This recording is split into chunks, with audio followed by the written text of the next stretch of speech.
If he opens his mouth one more time, Colonel Marcus Voss said quietly, pulling the IV line clean out of the soldier's arm, cut out his tongue. He said it the way a man orders coffee, calm, certain, final. Then he grabbed the soldier's wounded shoulder and squeezed until the man's body arched off the table in silent agony, because the gag was already in. Voss watched his eyes, watched him fight it, then leaned down and whispered, "You died 3 years ago. Stay dead." He dropped the shoulder, straightened his uniform, and walked out. Behind him, a gun cocked. That soldier was the man every doctor at Walter Reed would refuse to touch, until one nurse whispered a single word that stopped him cold. Before we go any further, if this is your first time here, please subscribe and hit that notification bell so you never miss a story like this one. Drop a comment right now and tell me what city you're watching from. I want to see how far this story travels. Now let's go back to the beginning. The night Declan Hayes came back from the dead, it was raining so hard in Bethesda that the emergency bay doors wouldn't stay shut. The wind kept throwing them open, and every time they banged against the wall, the intake nurses flinched. It was the kind of night that felt like a warning, the kind that made the older staff members look at each other and say nothing, because sometimes there was nothing useful to say. Claire Bennett had been on shift for 11 hours. She was 34 years old, 5'4", with a kind of tired that lives behind the eyes and doesn't show up in your posture because you've trained yourself out of letting it. She had worked the trauma ward at Walter Reed National Military Medical Center for 6 years. She had seen things in those 6 years that most people spent their whole lives being protected from. She had learned how to hold a soldier's hand while he asked for his mother, and how to keep her face steady while everything inside her was coming apart. She was good at her job. She was very, very good at her job. She was finishing a chart at the nurse's station when the radio crackle came through from the ambulance bay. Incoming, GSW multiple, male, approximate age mid-30s, no ID, no dog tags, combative, repeat, extremely combative, ETA 90 seconds. The charge nurse, a heavy-set woman named Donna, looked up from her station. "Claire, Bay 3. Claire was already moving. The doors blew open before the gurney even made it through them, and the first thing Claire heard was shouting. Not screaming, shouting. There is a difference, and anyone who has worked trauma knows it immediately. Screaming is fear. Shouting is fight. And this man was fighting. 2 paramedics were barely holding the gurney rails. A third had both hands on the patient's left arm, trying to keep an IV line in place that the man kept tearing out. Security was already there, 2 guards posted on either side, and one of them had a hand on his taser and was looking at the charge nurse with a question in his eyes. "Don't," Claire said before anyone asked. "Don't tase him." Donna looked at her sharply. "Claire, he's losing blood. You tase him in this condition, you could stop his heart." She stepped forward, moving to the head of the gurney, and got her first look at the patient. He was big. Even strapped and bleeding and half out of his mind, he was big. Broad through the shoulders, the kind of lean muscle that comes from years of functional use, not a gym. His face was cut along the left cheekbone, a deep gash that had bled down his neck and dried there. His right side was wrapped in field dressings that were soaked through, and she could count at least 2 more entry wounds by the way the paramedics were pressing. His eyes were open. That was the thing. His eyes were open, and they were moving, scanning the room in fast, sharp arcs, cataloging threats the way a man catalogs threats when he has spent years in places where every person in the room is potentially trying to kill him. He wasn't seeing a trauma bay, he was seeing a kill zone. "Sir, you're safe," Claire said, keeping her voice level. "You're at Walter Reed. You're in a hospital." He turned those eyes on her, and for 1 second, just one, she felt the full weight of them. Whatever this man had seen, it lived in his eyes. And then he lunged toward her, or tried to, pulling against the restraints with a force that rattled the whole gurney. "Get back!" one of the security guards said, grabbing Claire's arm. She pulled free. I said I've got it. Doctor. Marcus Sterling came in from the side hallway at a half jog, snapping on gloves. He was the attending for the night, silver-haired, authoritative, and he took one look at the scene and made his decision in about 4 seconds. Sedate him, Sterling said. Haldol, 5 milligrams, get it in now. Doctor, Claire started. He's going to injure himself or staff. I am not debating this, Bennett. His blood pressure is already tanking. You look at that dressing on his right side, that's a chest wound. You sedate him and his respiratory. Bennett, Sterling's voice dropped to the quiet register that meant he was done discussing. Stand down. And Claire Bennett, who had spent 6 years following orders and keeping her mouth shut and doing her job with the kind of professional discipline that had earned her the respect of every physician on the ward, looked at the man on the gurney and did not stand down. Because she had seen those eyes before. Not like this, not wild and blown open with combat adrenaline and whatever psychological fracture had split this man in half. But she had seen them 3 years ago. In a photograph her brother Tobias had sent her from overseas. A group shot, the kind soldiers take when they don't know if it's the last one. Tobias in the middle, grinning that gap-toothed grin she had known since she was 8 years old. And beside him, not grinning, but with something quiet and real in his face, a tall man with a distinctive scar along his left jaw. A scar that, right now, was partially obscured by fresh blood, but absolutely, unmistakably there. The world tilted. Claire grabbed the side rail of the gurney to steady herself, and she leaned in close enough that Sterling said her name in a warning tone, close enough that the patient snapped his head toward her, and his jaw set like he was about to headbutt her, and she said, very quietly, into the space between them, echo. The room went still. Not quiet, not exactly. The monitors were still beeping. The rain was still hammering the windows. Someone, somewhere down the hall, was calling for a crash cart. But in that gurney space, in the radius of that one word, something stopped. The man's eyes locked onto hers. His whole body, which had been in constant motion since he came through the door, pulling, twisting, fighting, went rigid. Then slowly, like a soldier standing down from a position he'd held for too long, the tension went out of his shoulders. His breath came out in a long, ragged exhale. Status, he said. His voice was hoarse, barely above a whisper, ground down by whatever he had been through. But it was a voice, a real voice, not a sound of pain or combat, a word, a protocol. Claire's throat was so tight she could barely speak. Status green, she said. You're clear. You're clear, Echo. Stand down. The man on the gurney closed his eyes. Dr. Sterling was staring at her. The paramedics were staring at her. Donna had one hand pressed flat against her own chest, like she was trying to hold her heart in place. Claire straightened up and turned to Sterling. He'll let us work now, she said. Let's move. For 3 seconds, Sterling didn't respond. Then, because he was, above everything else, a physician, he moved.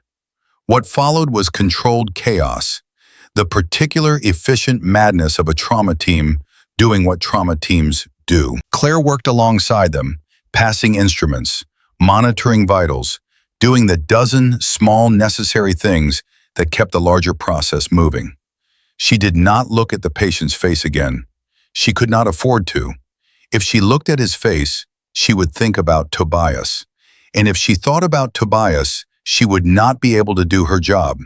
And right now, her job was the only thing standing between this man and death.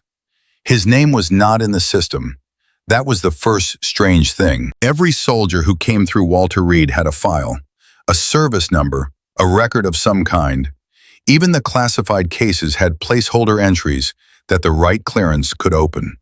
This man had nothing.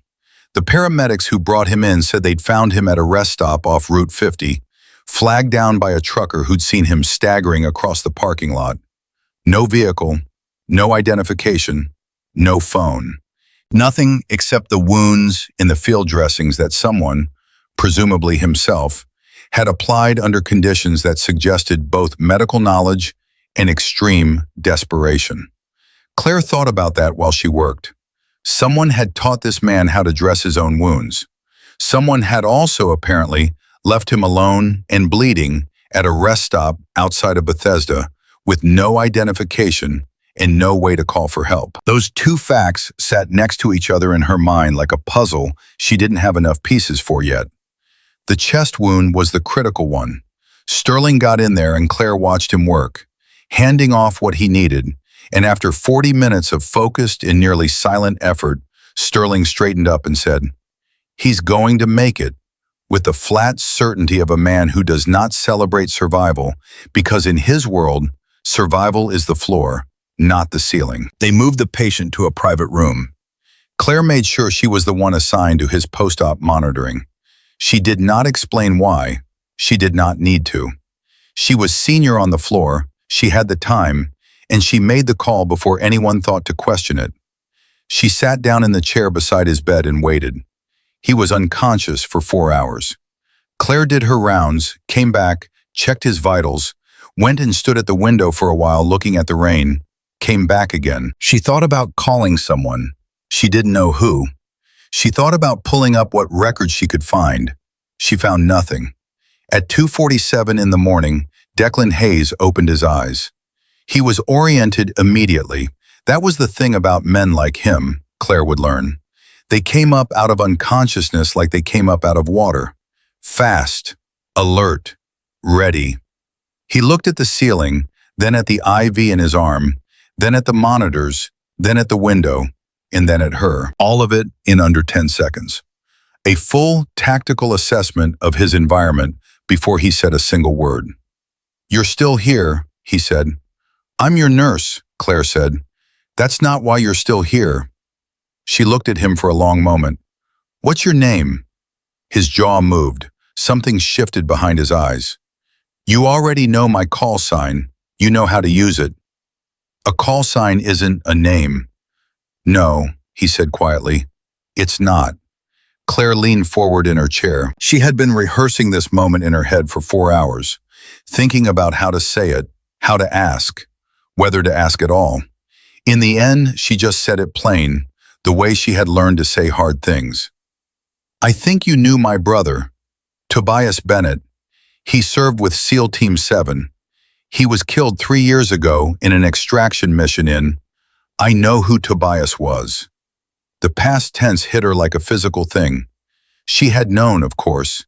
She had known for 3 years. She had a folded flag on the shelf in her apartment, and a photograph on her nightstand, and a name and a memorial that she visited every year on the anniversary. She knew Tobias was gone, but hearing someone else say it, someone who had been there, made it real in a different, rawer way. She didn't let herself fall apart. She held his gaze and said, "Tell me what happened." He was quiet for a long time, long enough that she thought he wasn't going to answer. Then he said, "How much do you know about the mission?" "Official report," Claire said. "Extraction gone bad. Enemy contact. 3 KIA including my brother. 4 others recovered." She paused. "Including you, supposedly. Except the report said you were confirmed dead." Something moved across his face that she couldn't entirely read. The report was wrong about a lot of things. "Were you there when he died?" "Yes." The word fell into the room like a stone into still water. Claire pressed her hands flat on her knees to keep them from shaking. "Was it?" She stopped, started again. "Did he? Was it fast?" Declan looked at her, and for the first time since he'd come through those trauma doors, she saw something human and unguarded in his face. Something that cost him to show. "He didn't suffer," he said. "I want you to know that. Whatever else I tell you, and I need to tell you some things you are not going to want to hear, I want you to know that first. Tobias was not afraid, and he did not suffer." Claire nodded once, very small. She did not trust her voice. "He saved my life," Declan said. "That's the part that's not in any report." She found her voice. What do you mean? I mean the extraction wasn't compromised by enemy contact. He said it slowly, carefully, like a man laying down something heavy he's been carrying too long. The extraction was compromised by the people who ordered it.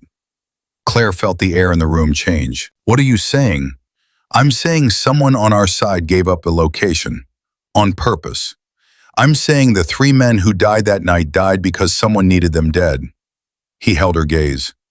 I'm saying your brother found out why 2 days before the mission, and he told me, and that's why they needed him dead too. The monitors beeped. The rain hit the windows. Somewhere down the hall, a cart wheeled past with a rhythmic squeak. Claire said, very quietly, "Why?" Declan shifted against the pillow, and she could see the effort it cost him, the way pain moved through his face, and he pushed it down. How familiar are you with how supply chains work in active war zones? I'm a nurse, not a soldier. Right, okay, he took a breath. In a war zone, logistics is everything. You need to move equipment, medicine, food, personnel. You need infrastructure, air transport, ground vehicles. And if you are a certain kind of person in a certain kind of position, and you have access to all of that infrastructure, he stopped. You can move other things, things that don't appear on manifests, things that are worth a great deal of money. Claire stared at him. Heroin, he said, pure, high grade, coming out of the provinces we were supposed to be pacifying, moving through official military logistics channels under the cover of medical supply shipments. And the people running it weren't insurgents, weren't local crime networks. He met her eyes. They had rank, real rank, the kind of rank that can make a botched extraction look like enemy contact, the kind of rank that can mark a living man as confirmed dead and make it stick for 3 years. The silence in the room was enormous. Claire realized she had been holding her breath. She let it out slowly. Her hands were still flat on her knees. She made herself keep them there. She made herself think like a nurse, systematic, rational, evidence-based, because if she let herself think like a sister right now, she would not be able to function. Tobias found out, she said. He found a manifest. Wrong place, wrong time, but Tobias was always too honest for his own good. Something in Declan's voice broke slightly on that sentence, and he sealed it back up fast. He came to me. He trusted me. He said he didn't know who else he could trust, and I believed him, and I started asking questions. And 2 days later, we were in the middle of an ambush that our own command had arranged. How did you survive? Tobias, Declan said simply. He saw it coming. I don't know how, some instinct, some detail that didn't add up. He got me out of the primary kill zone. He put himself between me and the first burst. He stopped. After that, it was a long time before I was able to think clearly enough to plan anything. 3 years, Claire said. 3 years. She stood up from the chair without quite meaning to, moved to the window, stood there with her back to him, looking at the rain on the glass and the orange glow of the parking lot lights. She was thinking about Tobias at 22, standing in their mother's kitchen, eating cereal out of the box and laughing at something on the television. She was thinking about the flag on her shelf. She was thinking about all the time she had made herself accept the official story because the official story was all there was, and accepting it was the only way to keep living. She turned around. Why did you come back now? Why Walter Reed? Why tonight? Declan was watching her with those eyes that had seen too much and forgotten nothing. Because they found me, he said. I've been careful for 3 years, but 3 weeks ago, something changed. Someone moved, and I realized I was running out of time and out of options. And the only thing I had left was what I know. The names, the dates, the documentation that Tobias managed to photograph before. He stopped. Before. You have proof. I have enough proof to blow the whole thing open, or I did. 3 weeks ago, I had it in a location I thought was secure. He closed his eyes briefly. I don't know anymore. Claire crossed back to his bedside. She stood there looking down at him, at the bandages, at the monitors, at the tired, damaged, utterly real face of a man who had been a ghost for 3 years and was now, improbably, alive in her care. "Someone's going to come for you," she said. "You know that. I've been expecting it since I came through those doors. How long do we have?" He opened his eyes. He looked at her with something she could only describe as gratitude, though it was a raw, undecorated kind, the kind that comes from a place past pride. "We," he said. "You knew my brother," Claire said. "He trusted you. That means something to me." She paused. "And someone gave an order tonight that 3 men are dead, and you're supposed to be number 4, and I am not going to let that happen in my hospital. So yes, we." For a moment, neither of them spoke. Then Declan said, "There's a man named Voss, Colonel Marcus Voss. If he knows I'm here..." The door opened. Not a nurse, not a physician. A man in a gray suit, no badge visible, with the kind of posture that came from military service and had never entirely left. He looked at Declan. He looked at Claire. He smiled, the way people smile when the smile is purely functional, a social tool with nothing behind it. "Miss Bennett," he said pleasantly, "I was hoping to have a word." Claire felt something cold move through her chest. She didn't let it show on her face. 6 years of trauma nursing had given her a face that didn't show things when she needed it not to. "Visiting hours are over," she said. "You'll need to check with administration in the morning." "This won't take long." He stepped into the room and the door swung shut behind him. "I just need a moment with our friend here. A private moment. This patient is post-operative and under medical monitoring. You're not cleared to..." "Ms. Bennett." The pleasantness dropped out of his voice like a stone. "I am going to ask you once, politely, to step out of this room." Declan had not moved. His eyes were fixed on the man in the suit with an expression that was perfectly, unnervingly calm. The calm of a man who has already calculated every angle and is simply waiting for the right moment. Under the blanket, his right hand had closed into a fist. Claire stood her ground. She looked at this man in his gray suit with his functional smile and his polished shoes, and she thought about Tobias standing in their mother's kitchen, and she thought about a flag on a shelf, and she thought about 3 years of a lie that had been neat and manageable and official, and she said, "No." The man in the suit looked at her for a long moment. Then he reached inside his jacket, and everything that happened next happened very fast. Viết lại phần hook mở đầu của bản kịch bản này cực mạnh. Mở đầu bằng một hành động hook cực mạnh, bộc lộ ngay hành động cảm xúc đỉnh. Ngay lập tức tiết lộ xung đột với tiêu đề, không dẫn, không giới thiệu. Dài 90 đến 110 từ, hook xung đột với tiêu đề hay và kịch tính hơn và nhấn mạnh hành động bạo lực của nhân vật phản diện, 14 giờ 55 phút.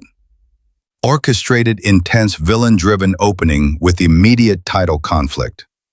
Orchestrated intense villain-driven opening with immediate title conflict. Colonel Marcus Voss pressed his thumb against the soldier's bullet wound and watched him scream. Not because he needed information, because he wanted to make a point. "You were declared dead 3 years ago," he said, grinding harder, "and dead men don't talk." He leaned close, his voice dropping to something almost gentle. "Where is the documentation?" The soldier spat blood onto Voss's pressed uniform. Voss straightened, wiped his lapel with a handkerchief, and told the men behind him, "Finish it. Make it look like he didn't survive transport." He was already walking out the door when the gunshots started. He never looked back. That was the man Claire Bennett was about to face down with nothing but her voice, and one word she should never have known. The man's hand came out of his jacket holding a badge, not a weapon, and somehow that was worse. Claire had braced for something physical. Some part of her had prepared for that, had calculated the distance between herself and the door, and the distance between herself and the call button on the wall. A badge meant authority. A badge meant paperwork and protocol, and the kind of force that couldn't be stopped by a locked door or a scream down the hallway. A badge meant the system itself had walked into this room, and the system was not on their side. Agent Dale Mercer, Defense Intelligence Agency, the man said, holding it open long enough for her to read it, not long enough for her to memorize anything. Ms. Bennett, I'm going to need you to step out and let me speak with this patient. He's post-operative, Claire said. Her voice was steady. She was proud of that. He's not cleared for questioning. This isn't a questioning. This is a welfare check. A welfare check? She repeated. That's right. From the bed, Declan spoke. His voice was quiet, but it cut through the room like a wire pulled tight. She stays. Mercer looked at him. Something passed between the two men. Something Claire couldn't entirely read. Recognition, maybe, or the particular tension of two people who know the same dangerous things about each other. You're not really in a position to set conditions, Mercer said.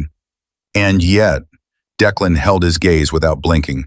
She stays, or I don't say a word. Not one word. Not to you, not to whoever sent you, not to anyone. You can tell Voss I said that. The name landed in the room like a struck match. Mercer's expression didn't change, but something behind his eyes shifted. A micro-reaction, a tell, the kind that trained observers catch and untrained ones miss. Claire caught it. Mercer put the badge away. He looked at Claire with the evaluating neutrality of a man deciding how much of a problem she was going to be. Then he pulled the chair from the corner of the room, turned it around, and sat down facing the bed like he owned the place. You've been off the grid for 34 months, he said to Declan. We had you listed as deceased. I know. You want to tell me how that happened? Not particularly. Declan, Mercer leaned forward on the chair back. I'm trying to help you here. No, Declan said. You're not. You're trying to find out how much I know and who I've talked to and whether there's anything that needs to be cleaned up before morning. I've been doing this long enough to know the difference. He shifted against the pillow and Claire saw the pain move through him, quick and sharp, but he didn't make a sound. Where's Voss? Colonel Voss is not involved in this. Where is he? Mercer was quiet for exactly one beat too long. I don't know what you think you know. I know the manifest numbers, Declan said. I know the routing codes. I know the names of the 3 logistics officers who process the shipments. I know the dates and I know the weights, and I know which medical supply designations they used as cover. He paused. I know who gave the order to compromise the Carmel extraction. I know who those men were working for. And I know that your Colonel Voss has been drawing a secondary income for the last 6 years that does not appear on any financial disclosure he has ever filed. The room was absolutely silent. Claire had stopped breathing somewhere in the middle of that list and had not started again. Mercer sat very still. Then he said slowly, "Those are serious allegations. They're not allegations, they're facts. The difference matters." Declan looked at him without expression. "Now tell me where Voss is, because if he knows I'm in this building, the clock on this conversation is very short." Mercer stood up. He crossed to the window, stood with his back to them for a moment, and Claire watched his shoulders and the set of his neck and tried to read what was happening inside that calculation. When he turned around, his face had changed. Not softer, exactly, but different. Less official. More human. "He knows," Mercer said.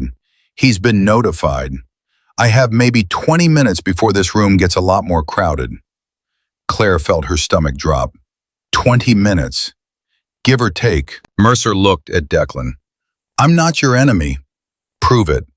I'm standing here telling you what I know instead of walking out and letting what's coming happen. That's me proving it." He put his hands in his pockets. "I've had questions about Carmel for 2 years. I've been building a file. Quietly, carefully, the way you have to when the people you're investigating have more clearance than you do." He paused.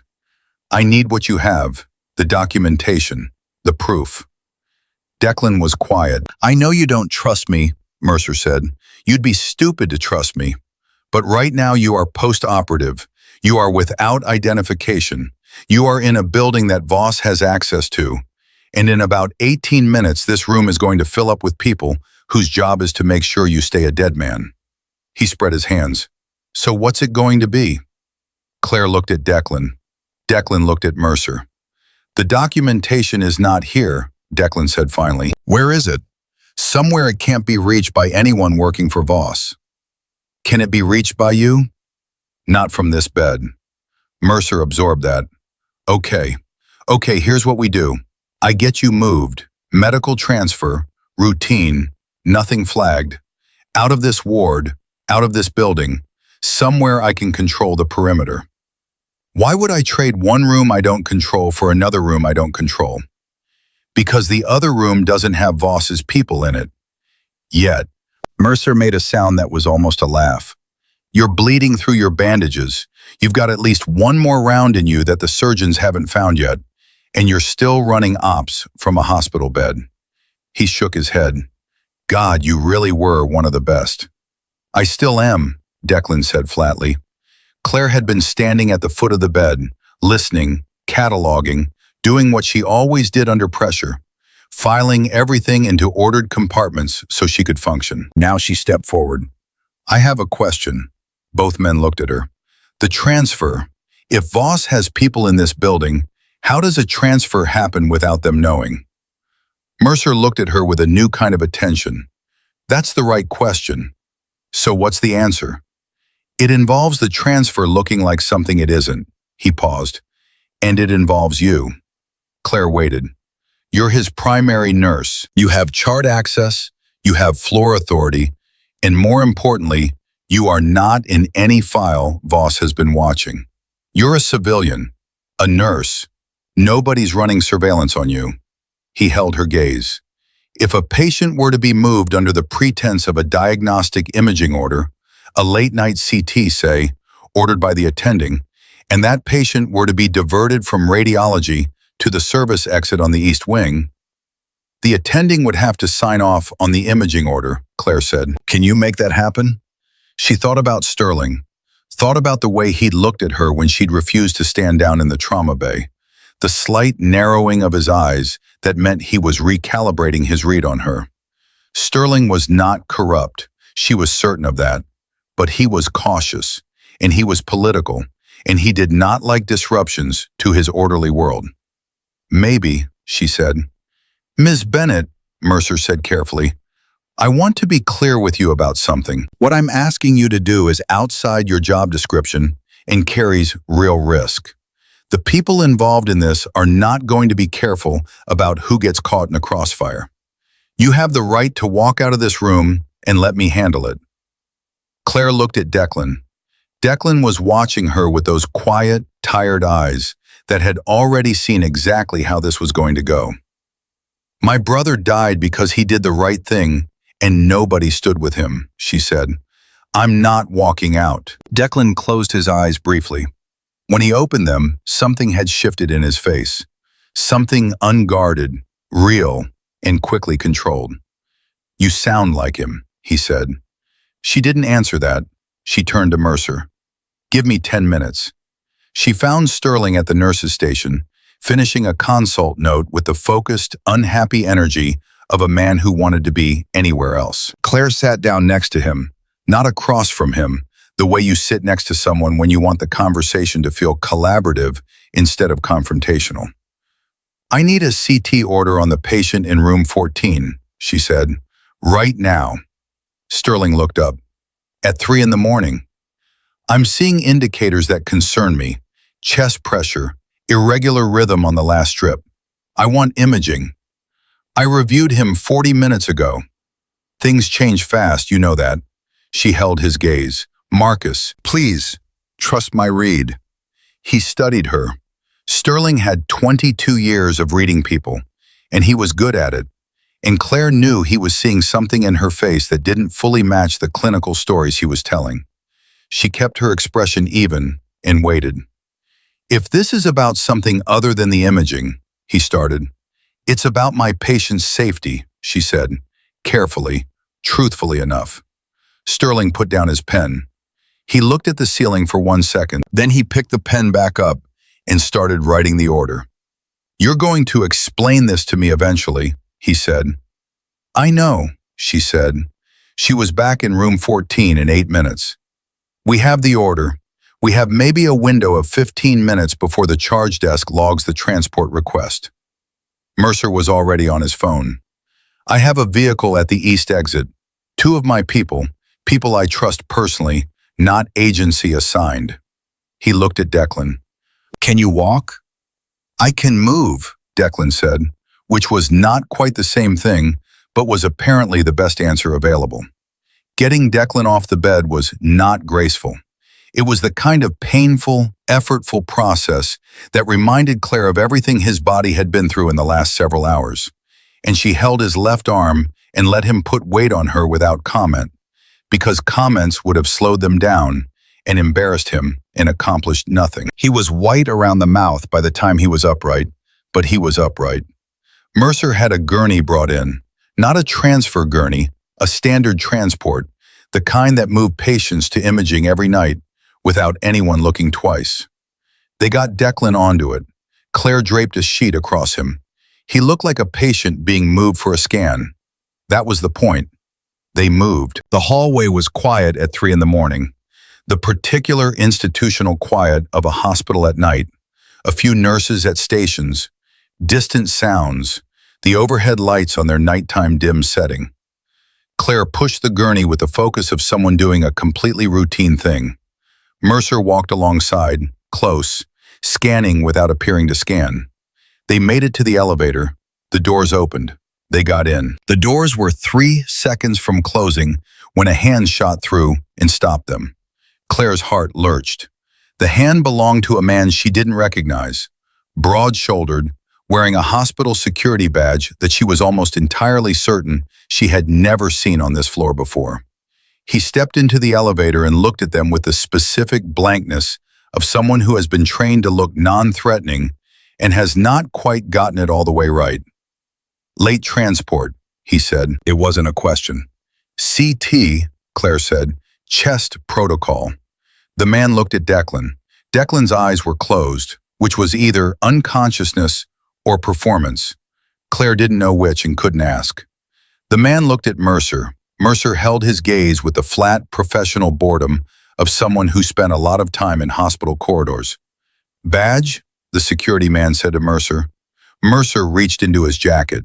Claire forced herself not to tense. Mercer produced a hospital consultant's ID. She had no idea how he had it, did not want to know how he had it, and held it out. The man looked at it, looked at Mercer, looked at the gurney. The elevator reached the ground floor and the doors opened. Claire pushed the gurney out without waiting, steady pace, purposeful, the way she moved when she was doing her job, and everything was normal. Because the appearance of normalcy was the only cover they had. She heard Mercer behind her say pleasantly, "Have a good night," and then his footsteps as he caught up with her. Neither of them spoke until they rounded the corner toward the east wing. "Was he one of Voss's?" she asked. "Yes," Mercer said. "Did he buy it?" "For about 90 seconds. We need to be out before that runs out."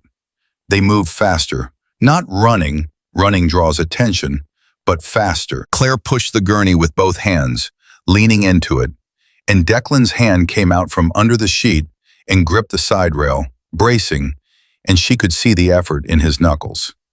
"How far?" he said. 50 feet, Mercer said. "East exit.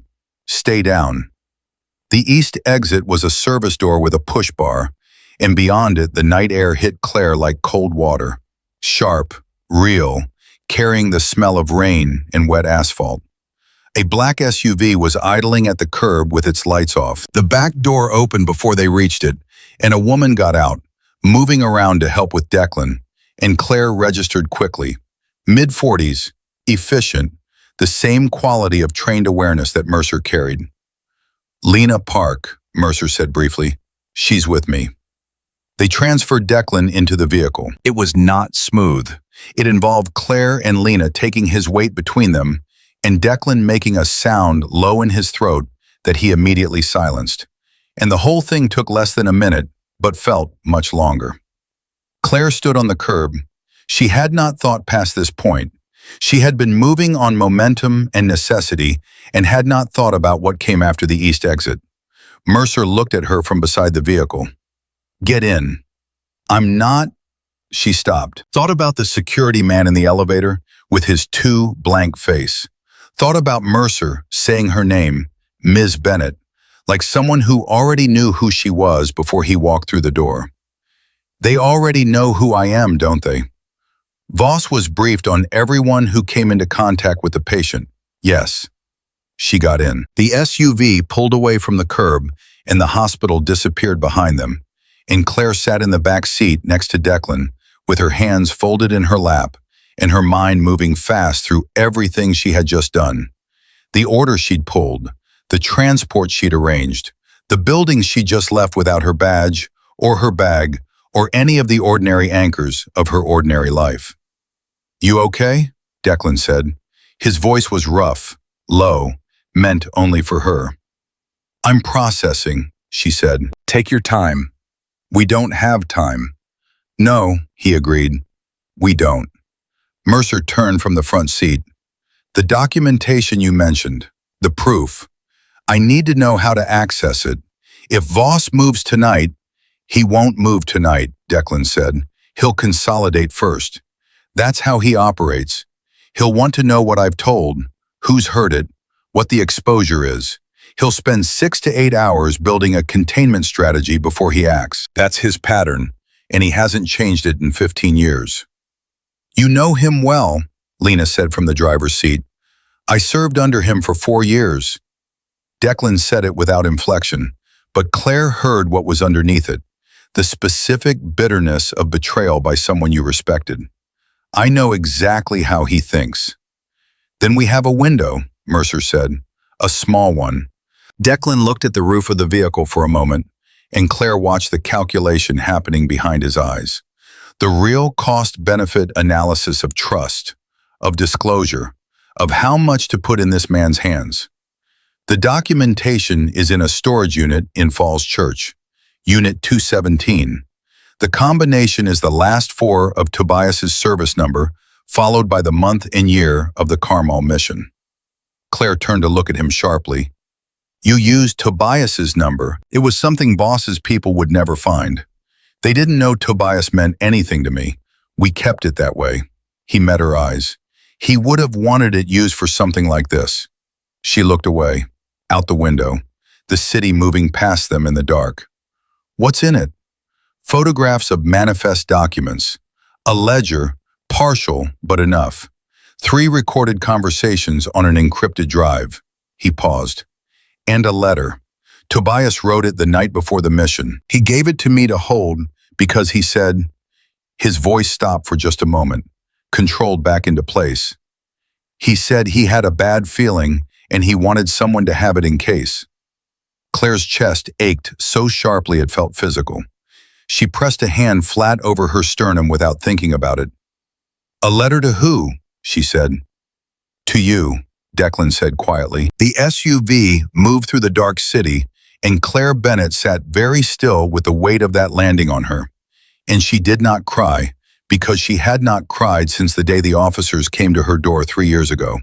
And she was not going to cry now, not in the back of a government vehicle in the middle of whatever this was. But she felt it. God, she felt it. The whole 3 years of it, pressing against the inside of her chest, like something that had been waiting for exactly this moment. "Okay," she said finally. Her voice was steady. She was proud of that too. "Okay, then we go get it." Mercer said, "Falls Church is 20 minutes. "Drive faster," Claire said. And in the front seat, Lena Part pressed the accelerator down, and the city lights streaked past the windows, and the night opened up ahead of them with everything it was still hiding. The storage unit, the letter, the names, the proof, and the full weight of a truth that 3 men had tried to bury, and 1 woman and 1 ghost of a soldier were now driving toward at 70 miles an hour. Declan's hand found hers in the dark. Not romantic, not staged. Just the way one person finds another person's hand when they have both been a very long time in the cold and the warmth, when it comes, is too real to ignore. She didn't pull away, neither did he. Outside, the rain had finally stopped. Above the city, for the first time all night, a few stars were visible between the breaking clouds. Small, distant, indifferent to everything happening below them, but there, undeniably, stubbornly there. 30 seconds later, Lena said quietly from the front, "We have a tail." "How many?" Mercer said. His voice didn't change, which told Claire everything about how often he had been in situations where staying calm was the only option that didn't get everyone killed. "One vehicle," Lena said. "Black sedan, 2 cars back. Been with us since we left the hospital." "How long before they close?" "Depends on what they want. If they want to stop us, they move now. If they want to know where we're going first," Lena checked the mirror again, "they hang back and follow." "They're following," Declan said from the back seat. "Voss wants the storage unit. He wants the documentation more than he wants me dead right now. If he just wanted me dead, he would have moved in the hospital." He shifted against the seat and Claire felt him tighten.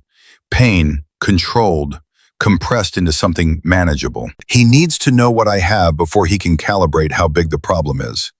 Claire absorbed that. "So they're using us to lead them to it." "That's the play," Mercer said. "Then we don't go to Falls Church." "We have to go to Falls Church." "Not with a tail, we don't." "Then lose them," Declan said. Simple, flat, like a man who has spent years asking for the impossible and receiving it. Lena took a left without signaling, accelerating through the turn with a smoothness that said she'd done this before. Claire grabbed the door handle. Declan pressed his palm flat against the seat back in front of him. The SUV moved through 2 more quick turns, left, right again, threading through the city grid with focused purpose. The sedan stayed with them. "They're good," Lena said. "How good?" "Good enough that losing them in a straight chase isn't going to work." She glanced at Mercer.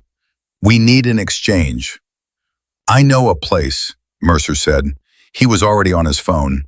"Give me 60 seconds. Claire looked at Declan. In the low light, his face was pale under the stress. Not the pale of fear, but the pale of someone running on reserves that were getting thin. The bandaging on his right side had a dark spot spreading at the lower edge that she did not like. "You're bleeding again," she said quietly. "I'm aware." "How aware?" He looked at her. "Enough to know I need to not be bleeding significantly before we get to that unit. Because whatever happens when we open it, I need to be functional." She reached into the emergency kit she'd grabbed off the crash cart before they'd left. An instinct, the automatic action of someone who always thought 3 steps ahead, and pulled out a compression bandage. "Give me your hand." He held it out without argument. She used his hand to anchor the pressure wrap, guiding it across his side with the focused efficiency of someone who had done this 100 times. He watched her hands work. "You do this for all your patients?" he said. "The ones fleeing government agents in the back of SUVs?" "Yes, it's a specialty." Something close to a smile crossed his face. It was there and gone, fast, but she caught it, and it surprised her. Not because she hadn't known he was capable of it, but because it made him look, briefly, like the man in Tobias's photograph. Young, real, uncomplicated by everything that had happened since. "Mercer," Lena said sharply, 40 seconds. The dark spot was slowing under the compression. Claire held the pressure and counted silently. The way she counted everything that mattered, keeping track in her head, staying grounded in numbers when everything else was chaos. "I need to ask you something," she said, low enough that only Declan could hear her. "Ask." The letter. She kept her eyes on the bandaging, kept her hands steady. "When did he write it?" "Night of the 17th. We were at the staging base. He came and found me after lights out, and he had this folded piece of paper, and he said..." Declan stopped for a moment, and Claire felt the pause in his breathing, the slight change in the quality of the silence around him. He said, "If I don't come back, make sure Claire gets this. She'll know what to do with it." Like you were some kind of force of nature he'd already factored into his contingency planning. That sounds like him, Claire said. Yeah, his voice was quiet. It really does. Mercer said, Okay, we're going to a parking garage on New Hampshire. I have a contact there with a second vehicle. We transfer. The sedan follows this SUV. We get a clean run to Falls Church. Your contact is reliable? Declan said. He's my brother-in-law. He's annoying, but reliable. Those are different things. In this case, they coexist. Mercer turned in his seat. 5 minutes. Can you move when we need to move? Declan looked at Claire. She looked at the bandaging. He can move, she said. Carefully. Lena swung the SUV into the mouth of a parking garage and took the ramp fast, tires squealing on the clean concrete, spiraling up 2 levels and then pulling hard into a space near the elevator bank. Before they'd fully stopped, a man was walking toward them from the far end of the level. Average height, wearing a jacket that was too big for him, and carrying keys that he was already holding out. Blue Honda on level 1, he said without greeting. Tank's full. There's a first aid kit in the back. Tom, Mercer said, don't thank me. Rachel is furious that you woke me up. You owe us a dinner. He looked at the group with the expression of a man who had learned not to ask questions and was very successfully not asking them right now.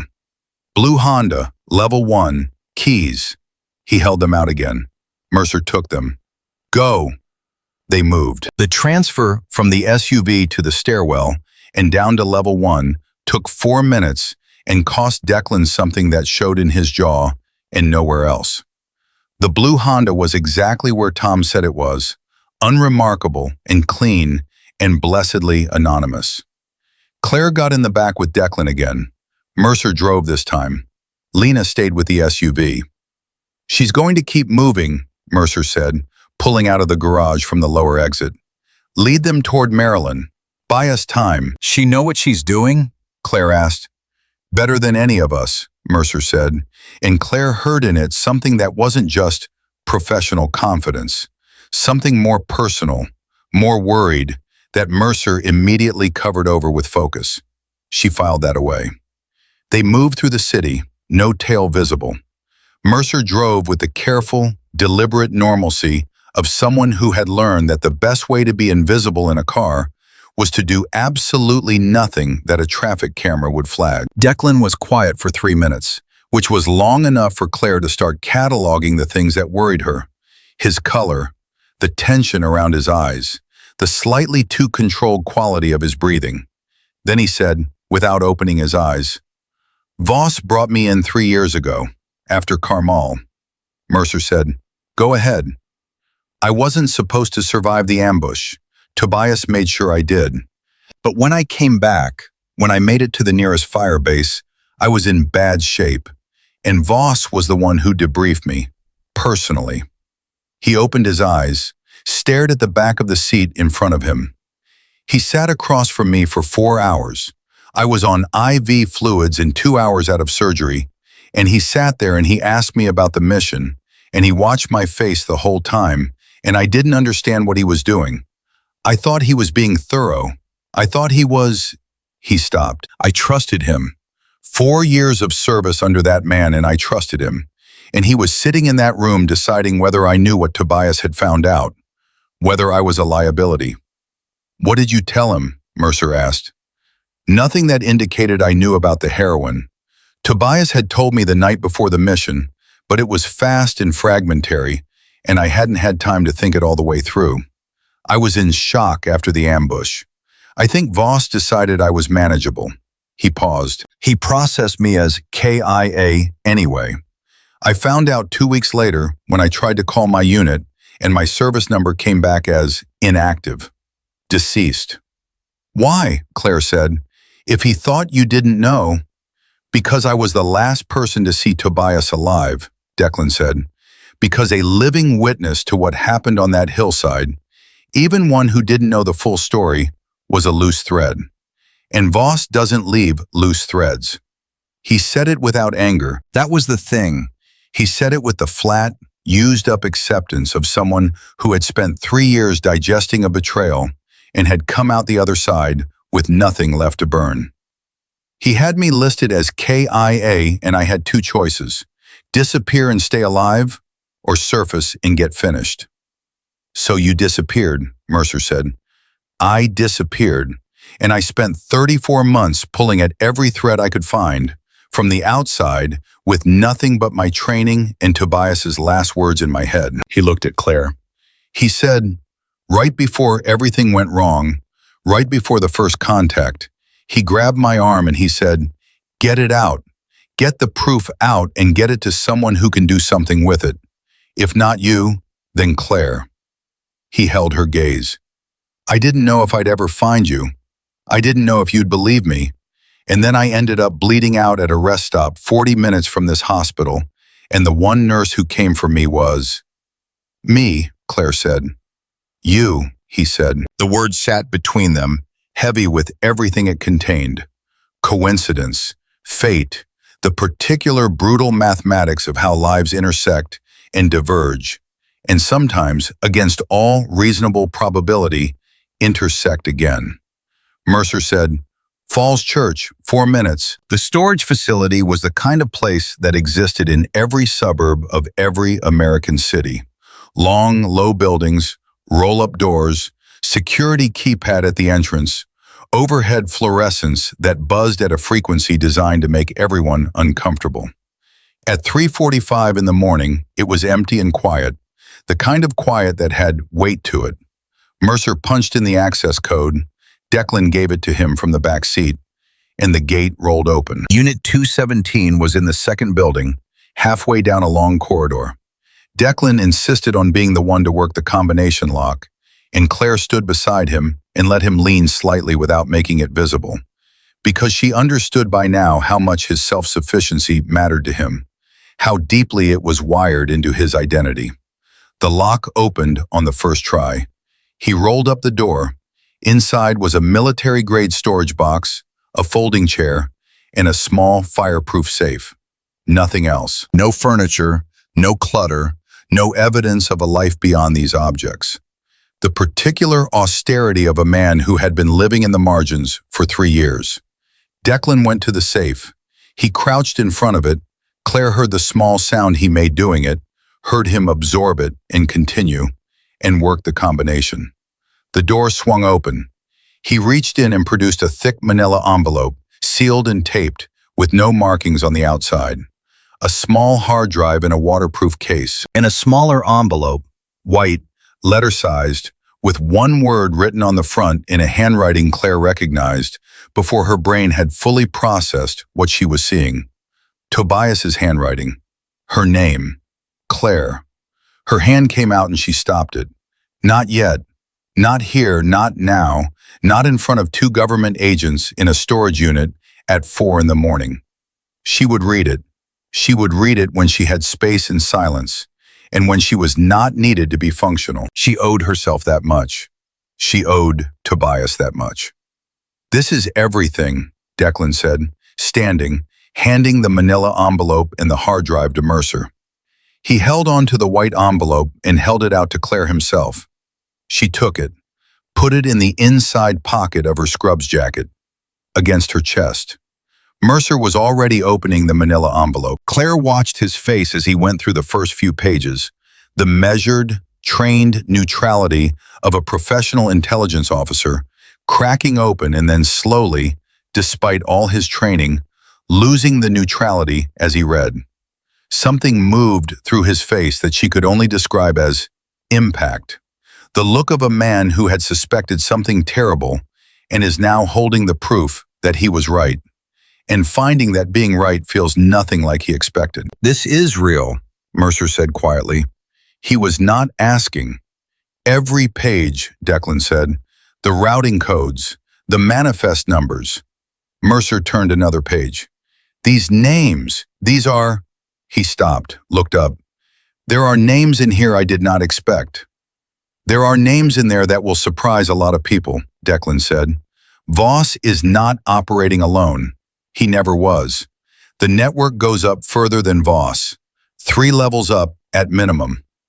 Mercer sat down on the folding chair. He looked like a man whose legs had decided they needed a moment. He kept reading. Claire watched Declan. He was watching Mercer with the focused stillness of someone who had carried a weight for a very long time and has just handed it to someone else and is waiting to find out if they're strong enough to hold it. "Declan," she said. He looked at her. "Are you actually okay?" He considered the question with more honesty than she expected. "No," he said, "but I've been not okay for a long time. This particular version of not okay is survivable." That's not reassuring. It wasn't meant to be reassuring. It was meant to be accurate. She almost smiled. Almost. Tobias used to say things like that. I know, he drove everybody crazy with it. Something passed through his face, quick, warm, and painful all at once. He was the most honest person I ever met in my life. In 15 years of service, I never met anyone like him for just saying the exact true thing, even when the exact true thing was inconvenient. His jaw tightened. He deserved better than what happened to him. Yes, Claire said, he did. Mercer said, I need to make a call. He stood up, moved toward the corridor, and stopped at the threshold. I want to be straight with you both. What's in this envelope? Using it correctly, getting it to the right people, making sure it lands where it can't be buried. That's not a simple process. Voss has relationships everywhere. The wrong move, the wrong contact, and this disappears, and you disappear with it. I know, Declan said, but I have a direct line to an oversight committee that Voss does not have visibility into.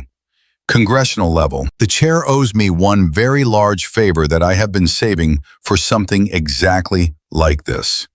He held up the envelope. This is worth using it for. Make the call, Declan said. Mercer stepped into the corridor. His voice came back to them in low, measured fragments. Not enough to follow, just the rhythm of a professional saying serious things to someone serious on the other end of the line. Claire sat down on the floor next to where Declan was leaning against the storage unit wall. She sat close enough that their shoulders were nearly touching. Not quite. Almost. What do you do now? She said. If this works, if Mercer's contact does what he says, what happens to you? Declan was quiet for a moment. I don't know, he said. I've been so focused on getting to this point that I haven't thought much past it. He looked at his hands. For 34 months, I've been operating in survival mode.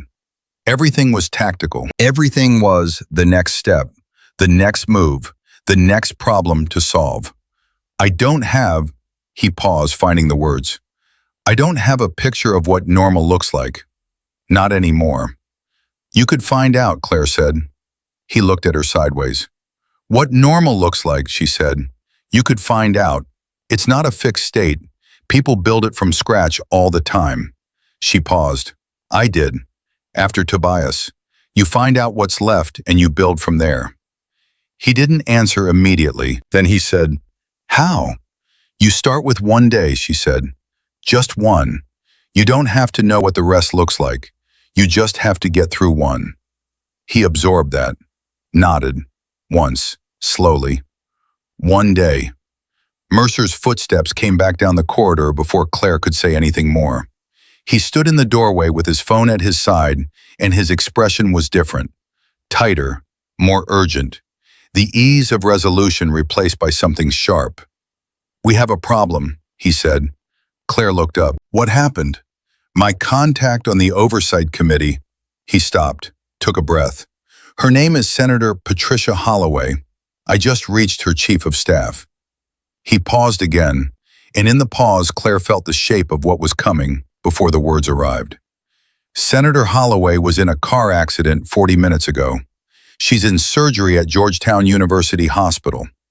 His voice was even, carefully even. A single vehicle accident on a completely straight, dry road. The storage unit was very quiet. Declan's eyes closed. Claire felt the cold move through her. Not surprise, not quite, because some part of her had been bracing for the next hit, ever since she'd walked into Trauma Bay 3. But the specific cold of this, the timing, the implication of it, Voss moving, Voss adjusting, Voss cutting off the path before they could reach the end of it. He knows you reached out, Declan said, not a question. Or he anticipated it. Holloway has been asking questions about military logistics contracts for months. She may have already been on his radar. Mercer turned the envelope over in his hands. We've lost our primary path to the committee. There are other paths, Declan said, not at 4 in the morning, with a tail that's going to reacquire us in... Mercer checked his phone. 40 minutes, maybe less. Lena can't run them forever. Declan pushed off the wall and stood upright, and Claire watched the effort that took and felt the full weight of the night landing on her. The cost of all of it, the accumulated exhaustion in fear and adrenaline, and underneath it all, pressing steady and insistent against her chest, the letter in her pocket. Tobias's handwriting, her name. I have a secondary contact, Declan said. Someone I built the whole documentation strategy around, in case the primary path didn't hold. I didn't tell you because I needed to see how the primary played out first. He looked at Mercer directly. I needed to know if you were trustworthy. Mercer held his gaze. And? Jury's still deliberating, Declan said, but we're out of time and out of options. So the jury's going to have to work faster. He straightened fully. There's a journalist, investigative, embedded background, 2 Pulitzers, and a source protection record that has never once been broken in 18 years of work. She's been working the edges of the military contracting story for 8 months already. She doesn't know what she has yet, but she has enough that Voss's people have flagged her, which means she's credible. He looked at Claire, then at Mercer. Her name is Diane Wren, and she's going to want to see everything in that envelope. Mercer said, You're talking about going to the press. I'm talking about going to the one option that Voss cannot disappear, Declan said. He can bury congressional testimony. He can have a senator run off the road. He cannot unpublish a front-page investigation with full documentation in the hands of a journalist who has already made 2 copies and stored them in separate, secure locations. He can't put that back in the bottle. His voice was quiet but absolutely certain. The moment that story is in print, it's over. For Voss, for everyone in that envelope. The only reason they've survived this long is because the truth has stayed in the dark. Claire stood up. She brushed off her scrubs and settled the weight of the letter against her ribs and said, Then we take it into the light. Both men looked at her. She looked back, steady and clear, and thought about Tobias saying her name on a piece of paper in the dark the night before he died, trusting that she would know what to do. How do we reach her? Claire said.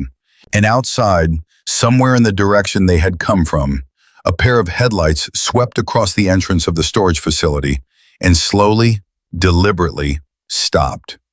The headlights didn't move. They sat at the entrance of the facility like 2 cold eyes, patient and certain. And that patience was the thing that frightened Claire most. Panic moves fast. Patience waits until it doesn't have to. Back of the building, Mercer said immediately, there's a service exit on every facility like this. Find it. Declan was already moving, one hand pressed against his side, his footsteps steady and deliberate in the corridor.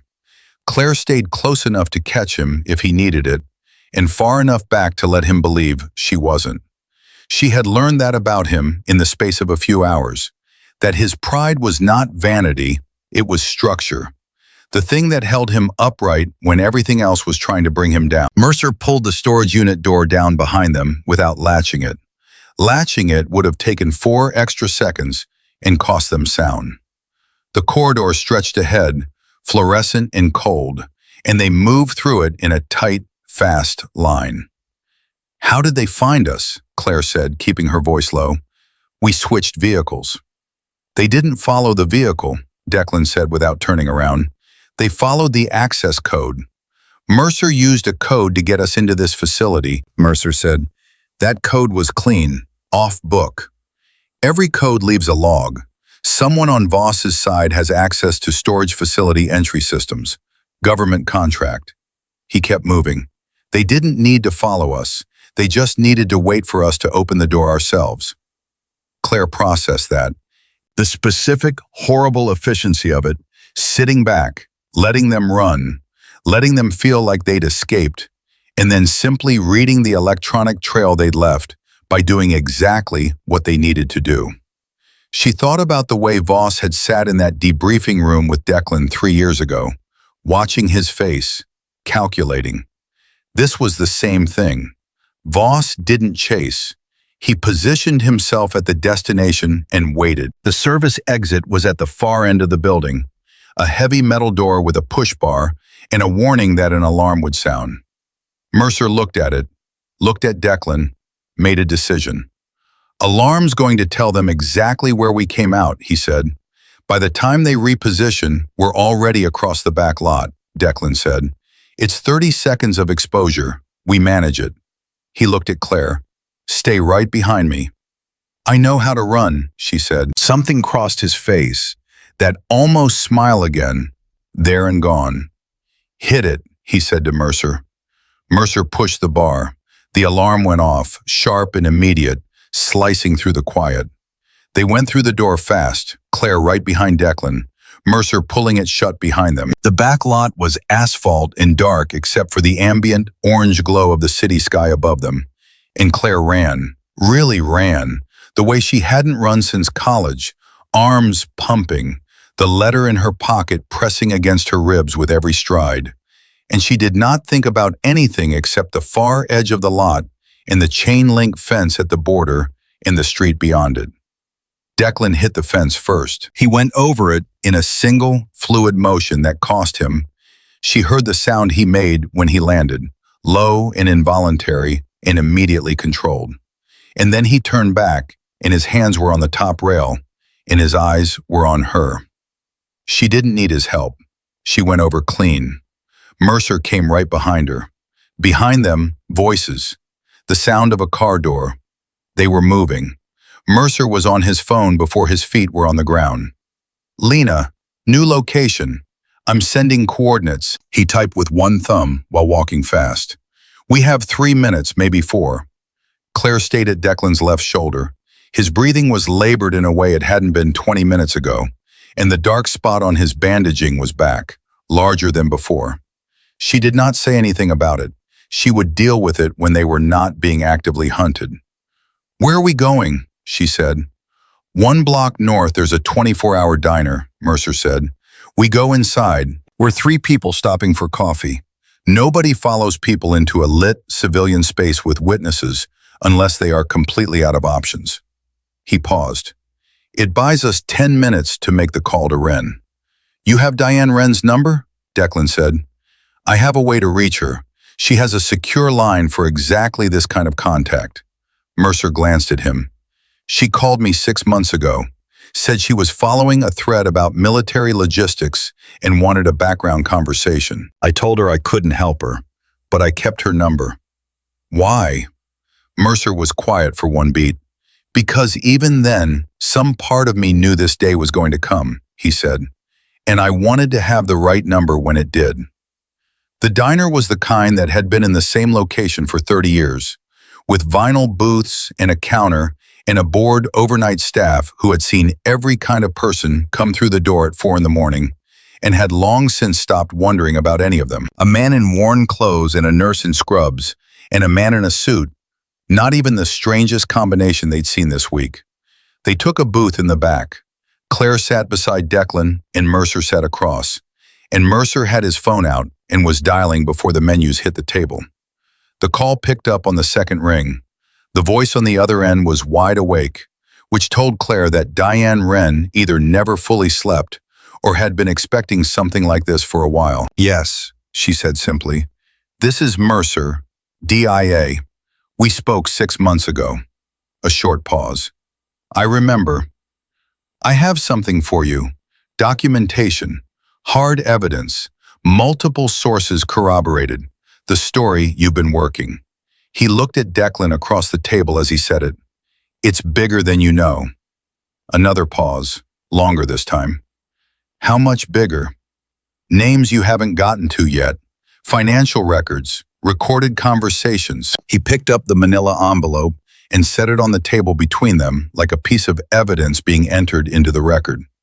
And a witness, firsthand, the missing piece you don't have. Claire watched Declan's face while Mercer spoke. He was looking at the surface of the table, his jaw set, and she could see him making peace with something.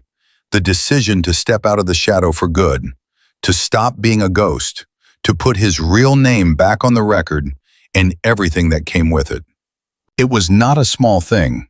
She had watched people make hard decisions at bedsides for 6 years, and she knew the look. It was quiet and final, and it cost something you didn't get back. Where? Wren said on the phone. Mercer gave her an address. Not the diner, somewhere else. Somewhere he picked quickly and she seemed to recognize. 1 hour, he said. Come alone. If I see anyone with you who I don't recognize, we're gone. Understood, Wren said. She hung up without ceremony, which somehow made Claire trust her more than a longer response would have. Mercer put the phone down. A waitress appeared and Mercer ordered 3 coffees with the automatic ease of a man who understood that ordering something was the cost of occupying the booth. When she left, Mercer looked across at Declan and said, Once we hand this to her, it starts. You understand what that means. There is no quiet option after this. Your name goes on the record. My name went on a casualty list 3 years ago, Declan said. I think it's time it went somewhere else. Mercer nodded. Then carefully he said, There's something I need to tell you. Something I should have said earlier and didn't because I needed to be sure of you first. He folded his hands on the table. Voss doesn't just know you're alive. He's known for 4 months. The table went very still. Claire looked at Mercer. What? An intelligence asset in Budapest flagged an identity that matched Declan's biometrics to a face recognition sweep 4 months ago. The report came across my desk before it went to Voss's office. I sat on it for 72 hours. He met Declan's eyes. I rerouted it, changed the confidence level on the match from 94% to 61%. Below actionable threshold, it got filed as inconclusive. Declan looked at him for a long moment. You protected me. I protected the possibility that you were the missing piece I needed. Mercer said it honestly, without false modesty. I'm not going to pretend it was purely altruistic, but it meant Voss didn't get a clean lead on you for 4 more months. He paused. What found you 3 nights ago was a separate track. Someone who'd been watching hospital admission patterns for GSW cases matching your physical profile. That one I didn't see coming. Who runs that kind of surveillance? Claire said. Someone very motivated, Declan said, and very patient. He looked at Mercer. You should have told me. I know. If I'd known someone was running passive biometric surveillance on trauma admissions, you'd have gone to ground, and I'd have lost you entirely. Mercer held his gaze. I made a judgment call. It was the wrong kind of right decision. I know the difference. Declan was quiet, then he said, That makes 2 of us who've been carrying things they should have said sooner. He looked down at the envelope on the table. There's a name in there I didn't mention in the storage unit. I want you to know it before Wren opens that envelope, because when she publishes it, it's going to hit harder than anything else in there, and I want you to hear it from me. Mercer waited. General Howard Brask, Declan said. The silence at the table changed texture. Claire watched Mercer's face go through something. Not surprise exactly, but the expression of a man whose worst private theory just got confirmed out loud. His coffee sat untouched in front of him. Brask, Mercer said, Joint Chiefs, 26 years of service, Medal of Honor, the face of the entire post-2001 operational framework. Declan kept his voice level. And the man who personally authorized the Carmel extraction after being briefed that it was compromised. He knew what Voss was doing. He didn't just know, he was receiving a percentage, a consulting fee paid through 3 shell companies and a non-profit based in Luxembourg. Claire said, "Brask is in the envelope?"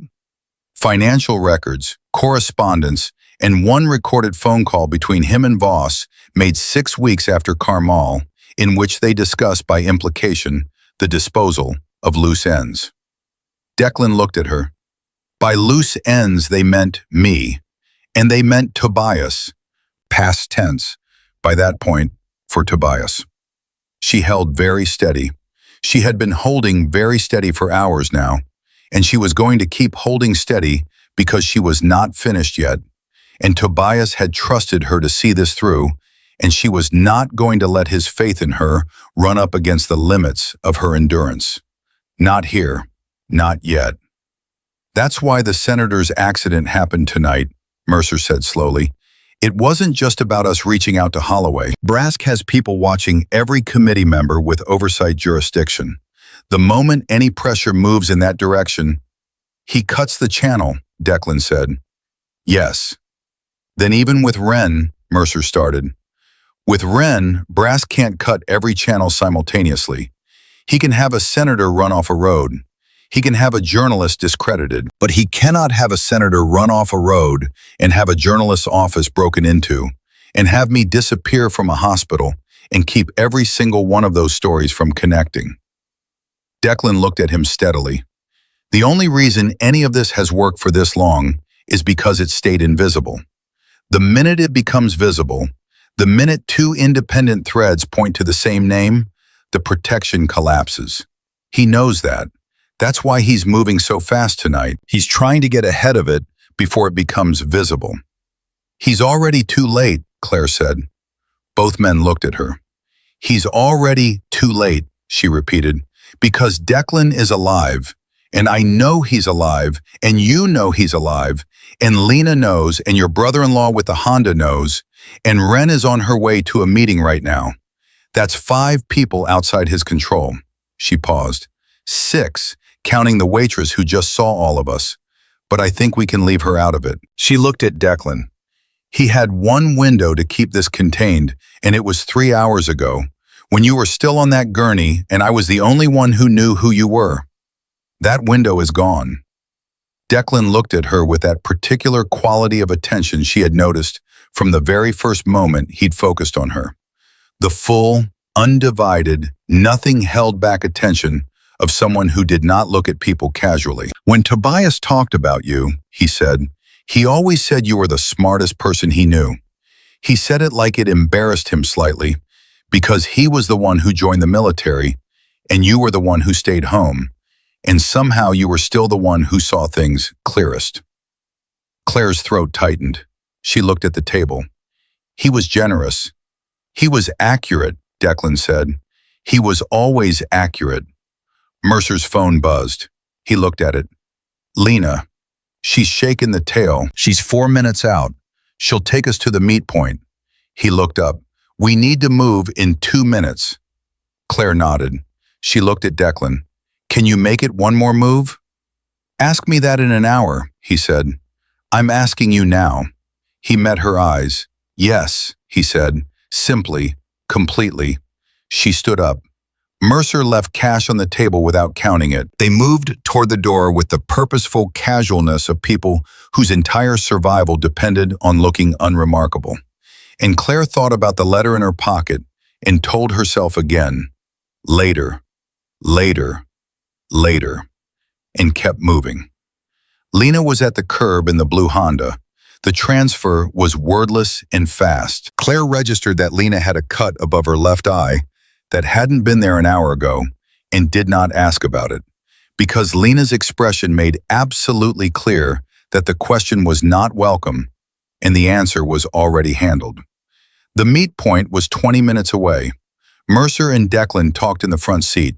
Logistics, contingencies, the specific language they would use with Wren to ensure the documentation was handled through protected legal channels before any publication happened. Claire listened without contributing, cataloging it all, and when they fell into a brief silence, she reached into her pocket and took out the white envelope.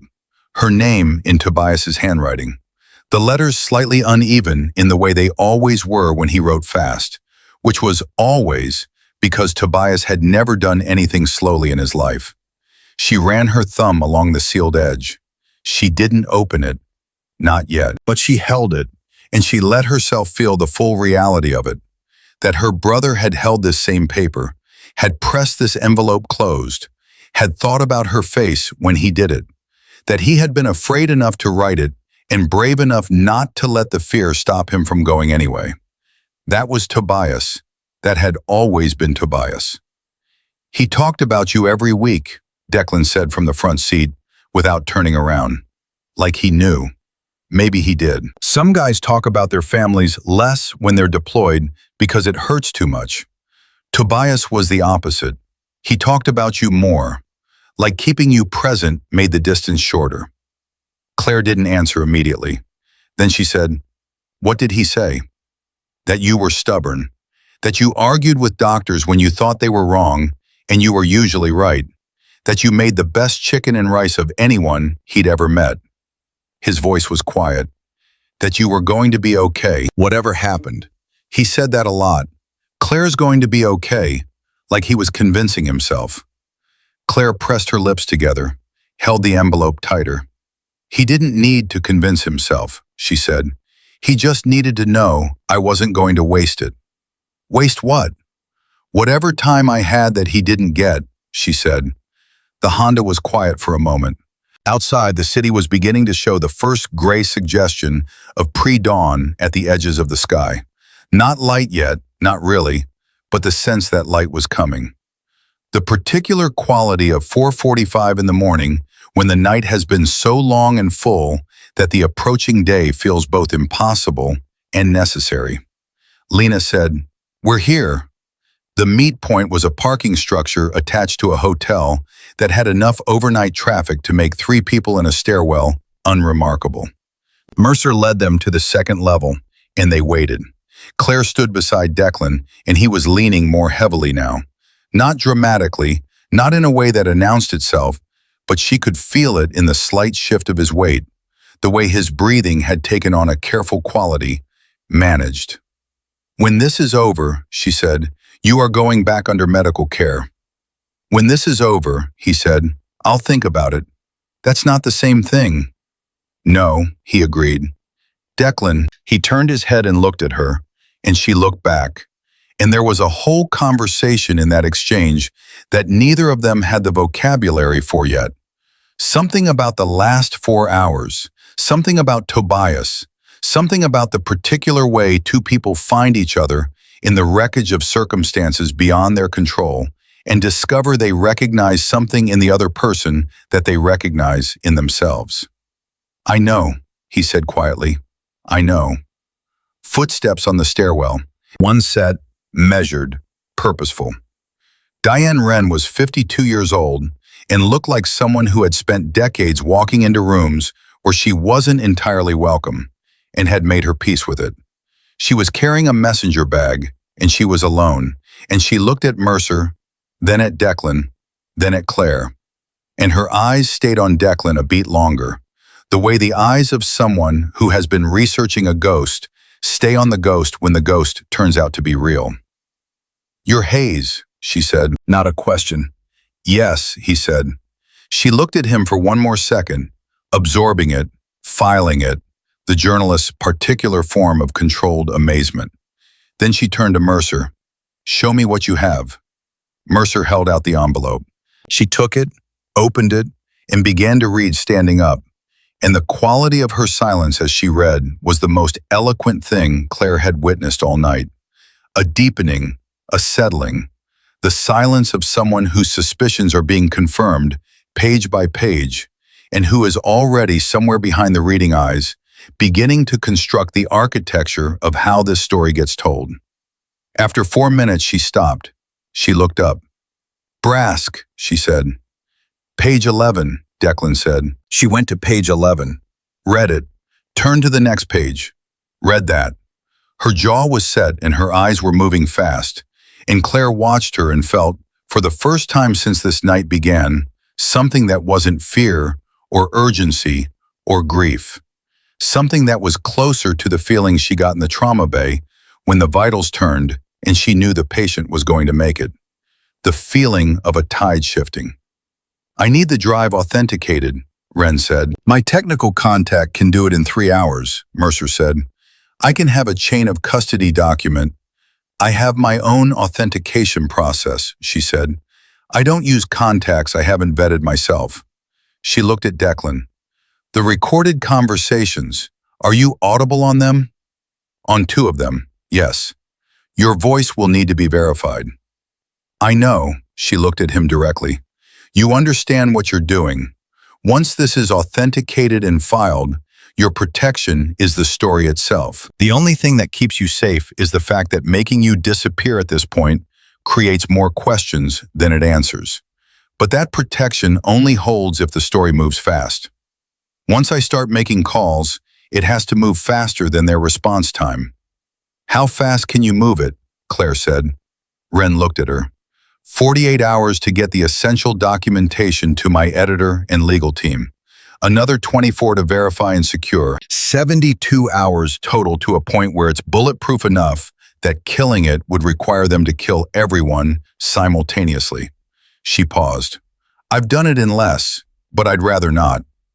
You have 72 hours, Declan said. Maybe less. Voss is going to move when he realizes the documentation is out of the storage unit. When will he realize that? When his people breach Unit 217, which they're going to do in the next, Declan checked his watch, 40 minutes, an hour at most. Wren put the papers back in the envelope. She put the envelope in her messenger bag with the particular, careful deliberateness of someone who understood exactly what she was holding. She zipped the bag and looked at all 3 of them. I'll be in touch through Mercer in 4 hours with a status update. She paused, and something shifted in her professional composure for just a moment. Something human looking through. For what it's worth, she said to Declan, I've been working the edges of this story for 8 months. I've had sources go quiet on me twice. One of them ended up in a car accident. She let that sit for a moment. I'm going to make sure this one doesn't end the same way. She left the way she came, measured footsteps on the stairwell, fading, gone. In the silence that followed, Declan sat down on the concrete step and did not pretend he hadn't needed to. Claire sat beside him. Mercer stood a few feet away with his phone, giving them the only privacy the stairwell offered.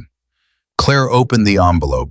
Tobias's handwriting was exactly as she remembered it, fast and slightly tilted to the right, the letters of her name shaped by a hand she would have known anywhere. Claire, if you're reading this, it went wrong. I'm sorry. I know that's not enough, but it's the truest thing I know how to say right now. I need you to know that it wasn't random. It wasn't bad luck. We found something we weren't supposed to find, and I made a choice to do something about it, because that is what you do when you find something like that. You do something. You always taught me that. I hope you can forgive me for what it cost. I hope you know I was not afraid. I hope you know that every single day of my life, having you as my sister was the thing I was most sure of. Get it out, Claire. Whatever Declan has, get it out and make it count. Don't let them win. I love you. I love you. I love you. Tobias. She read it 3 times. Then she folded it carefully along its original creases, put it back in the envelope, and put the envelope against her chest.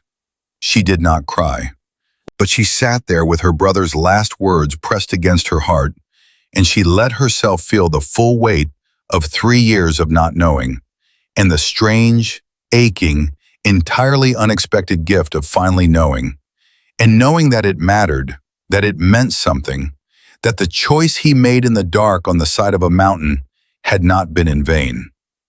Declan did not say anything. He sat beside her on the concrete step, his shoulder against hers, and he stayed. That was enough. Right then, in that stairwell, with the pre-dawn gray pressing at the windows, and the documentation in a journalist's bag, and 72 hours standing between them and the truth being unbearable, it was enough. Mercer said from across the stairwell, his voice quiet and carefully neutral, We need to move. I have a safe house in Alexandria. 12 hours. We wait for Ren's confirmation, and then his phone rang. He looked at the screen. His expression changed. "It's Lena," he said. He answered. Listened for 8 seconds. Claire watched his face go through the particular stillness of someone receiving information that reorders everything. He lowered the phone. "Voss isn't waiting for morning," he said. "He's in the building. Walter Reed.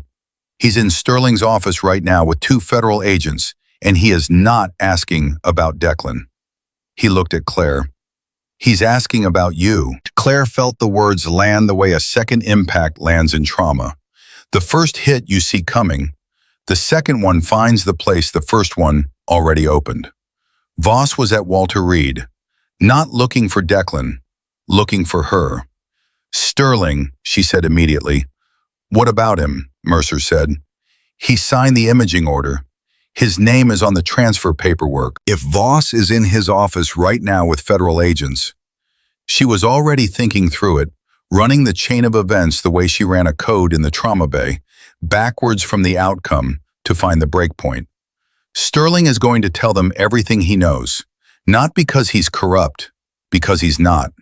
He's going to answer every question honestly and completely and hand them the exact timeline of what I did and when I did it. "How much does Sterling actually know?" Declan said. "He knows I asked for an imaging order at 3 in the morning for a patient with no ID. He knows I was alone with that patient for several hours before transport. He knows the patient never made it to radiology." She paused. "He's smart enough to have already connected most of the rest." "Will he protect you?" Mercer said. Claire thought about Sterling.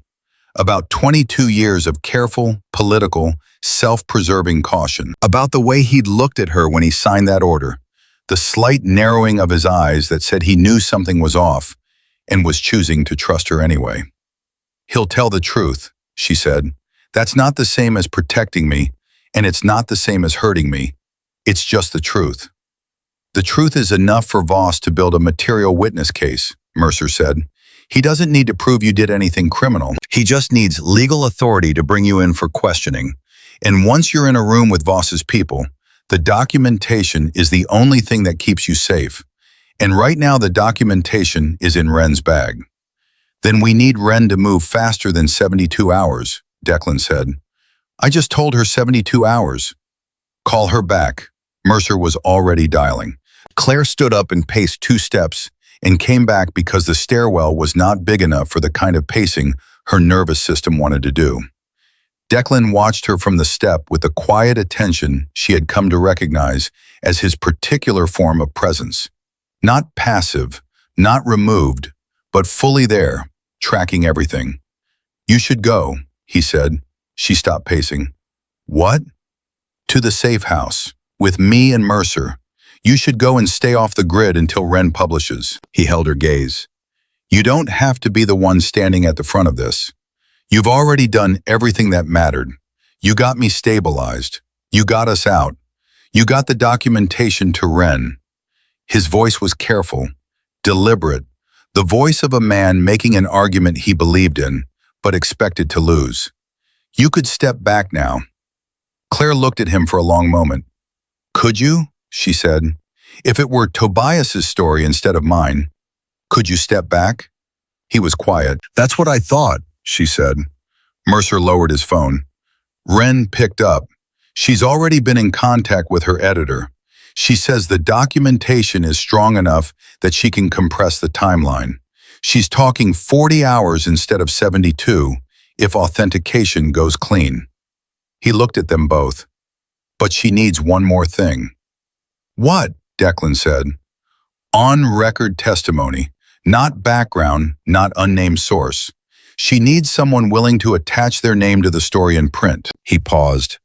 "Declan's testimony is the core, but a living witness who is currently listed as deceased has a credibility problem that opposing lawyers will exploit. She needs a corroborating source, someone whose credibility is unimpeachable, someone with no military or intelligence affiliation who can speak to what happened tonight. The attempt to silence a witness, the federal agents showing up at a hospital, the pattern of intimidation. He looked at Claire directly. She needs you. The stairwell was very quiet. Claire thought about her apartment, the flag on the shelf, the photograph on the nightstand, the life she had built with careful, deliberate effort from the wreckage of the day the officers came to her door.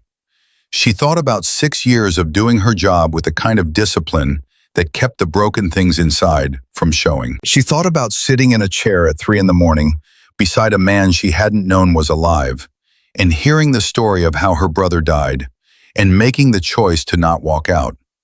She already has me, Claire said. She had me the minute I didn't step out of that room. Mercer nodded once. Alexandria, now, we move. Lena was waiting at the ground level of the structure with the Honda running and the passenger doors already open, and they loaded in with the fast efficiency of people who had been moving in crisis long enough that it had become a kind of rhythm. Not comfortable, but practiced. Claire took the back seat beside Declan, and she registered without comment that he was holding his right side with his left hand in a way that was not casual. You need the compression re-wrapped, she said. I know. Give me your hand. He did. She worked in the dark of the back seat while Lena drove them through the pre-dawn streets of a city that had no idea what had been moving through it all night. And Claire's hands did what they always did under pressure. They steadied. They remembered. Every movement precise and economic and sure, because that was what 6 years of trauma nursing looked like when it was fully integrated into a person. When it stopped being a job and started being a way of existing in a world that was frequently terrible and had to be met with skill or not met at all. Does it help? Declan said. The work, when everything is too much. Does having something specific to do help? Always, she said. Every time. She smoothed the edge of the wrap and pressed it flat. It's the one thing I can control. I can't control what brought someone to my trauma bay. I can't control what happened to them before they got there. But I can control what happens in the next 10 minutes. And sometimes the next 10 minutes is the difference. She looked up. Is that why you kept working on the documentation? All those months alone, was that the same thing? He thought about it. Yes, he said, exactly the same thing.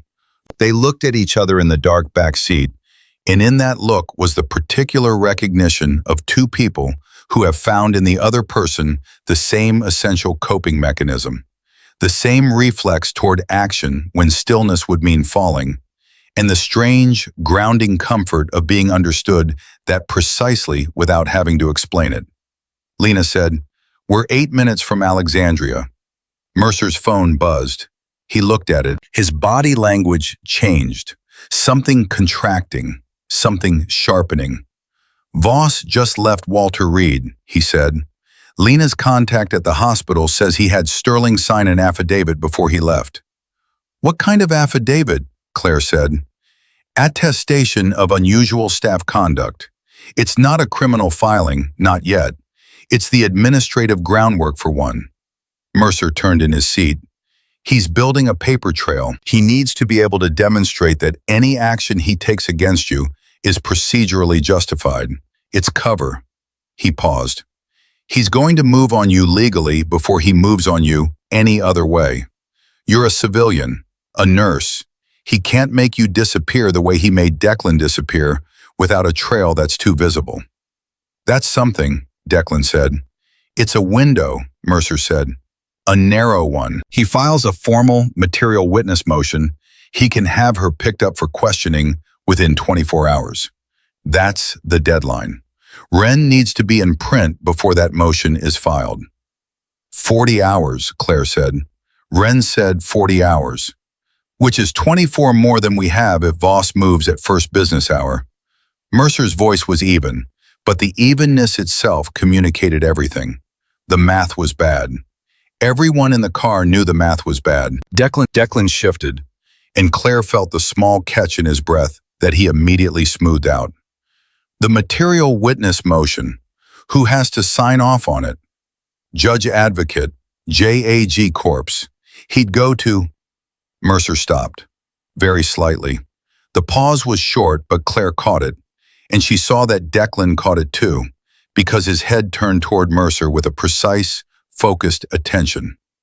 Mercer, Declan said, the JAG officer with jurisdiction over this classification of case in this district, Mercer said carefully, is Colonel David Ashe. He paused again. Ashe's name is on page 17 of the documentation, third column.